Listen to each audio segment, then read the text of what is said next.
તો આ તરફ જીપીએસસીની પરીક્ષામાં ભેદભાવ અંગે વધુ એક આગેવાને અવાજ ઉઠાવ્યો છે। પૂર્વ ધારાસભ્ય બળદેવજી ઠાકોરે જીપીએસસી પરીક્ષા સામે અનેક સવાલ ઉઠાવ્યા। જીપીએસસીના પરિણામોમાં ઠાકોર સમાજ સાથે અન્યાય થયો હોવાનો આરોપ લગાવ્યો છે। તો આ જ મુદ્દે બળદેવજી ખુદ પોતે આપણી સાથે ફોનલાઈન પર જોડાઈ ગયા છે। સર, આપે આ વાંધો ઉઠાવ્યો છે, અવાજ ઉઠાવ્યો છે, શું કહેવા માંગશો સર? હેલો જી સર, અવાજ આવી રહ્યો છે?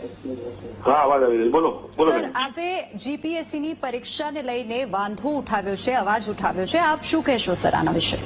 હું પહેલા તો અભિનંદન આપીશ તમારા બીસી રાઠોડ સાહેબને અને ભારતીય જનતા પાર્ટીના આગેવાન મોટા ગજાના કહેવાય એવા અમારા હરિભાઈ ચૌધરીને જી કે જીપીએસસીની પરીક્ષામાં જે બક્ષીબંધના ઉમેદવારો હતા એમના એક ઉમેદવારને 189 માર્ક આવ્યા હતા અને એક ઉમેદવારને 159 મત આવ્યા હતા જી પરંતુ મૌખિક પરીક્ષામાં એક ઉમેદવારને 20 મત આપ્યા અને એક ઉમેદવારને 27 મત આપી બે ટેલેન્ટ વિદ્યાર્થીઓને નપાસ કરવામાં આવ્યા છે।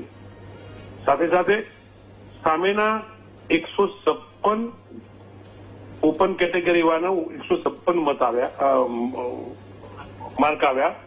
એની સામે મૌખિક પરીક્ષામાં એને 80 માર્ક આપવામાં આવ્યા છે અને બીજા એક વિદ્યાર્થીને 74 માર્ક આપવામાં આવ્યા છે અને એ વધારે માર્ક આપી અને કઈ રીતે આ ઠાકોર સમાજના વિદ્યાર્થીઓ હોય કે ઠાકોર સિવાયના ઓબીસી એસટી એસસીના ઉમેદવારો હોય એમને મૌખિક પરીક્ષામાં કઈ રીતે અન્યાય કરવો એનો જીવતો જાગતો દાખલો આ જીપીએસસીનું પરિણામ આપી હું આવા વિકૃત આવી એસટી એસસી ઓબીસી વિરુદ્ધ ધરાવતા જે અધિકારીઓ જે જીપીએસસીમાં બેઠેલા છે એવા અધિકારીઓને કહેવા માંગુ છું કે જે તમે ખુરશી પર બેઠા છો એ ખુરશી ન્યાય માટે છે, નહીં કે આવા સમાજોને અન્યાય કરી અને પોતાના મનગમતા વિદ્યાર્થીઓને જીપીએસસી પરીક્ષા પાસ કરાવડાવી અને કેવડો મોટો અન્યાય એ આવા સમાજના દીકરાઓને થાય છે। એટલા માટે મેં પોસ્ટ મૂકી છે અને મેં ફરીવાર કહું છું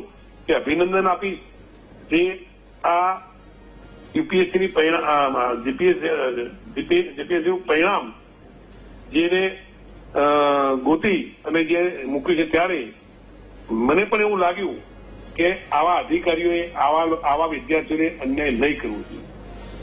જી સર, જીપીએસસી પરીક્ષા એક એવી પરીક્ષા જે અગાઉ પણ ચર્ચામાં રહી છે। અગાઉ પણ હરિભાઈ ચૌધરીએ આના પરિણામો અંગે અવાજ ઉઠાવ્યો હતો। હવે તમને શું લાગે છે, આપને શું લાગે છે કે મેડમ હું આ જ વાત કરી રહ્યો છું કે જીપીએસસીની પરીક્ષામાં જે વિદ્યાર્થીઓ હોશિયાર હોય એને લેખિત પરીક્ષામાં ફૂલ માર્ક આવ્યા હોય અને એનું ટોટલ કઈ રીતે ઓછું કરવું તે દાખલા તરીકે મૌખિક પરીક્ષામાં એને ઓછા ગુણ આપી અને કઈ રીતે અન્યાય કર્યો છે એ તમે જીવતો જાગતો દાખલો આ છે।